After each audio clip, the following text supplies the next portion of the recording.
अस्सलाम वालेकुम फ्रेंड्स, आप कैसे हैं? उम्मीद करता हूं आप सब खैरियत से होंगे। मैं हूं शबीर अहमद, आप देख रहे हैं यूट्यूब चैनल फोर्टमन रुकिंग।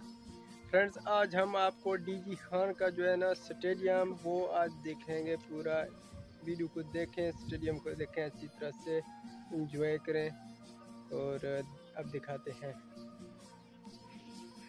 ये देखें फ्रेंड, यहाँ देखें मैच भी खेल रहे हैं।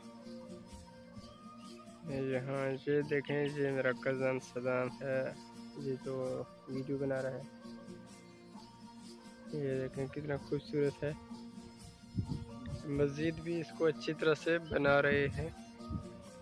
यहाँ देखें, आगे आपको दिखाएंगे।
जी दोस्तों, आपने जो है ना पूरे ग्राउंड का विज़िट किया।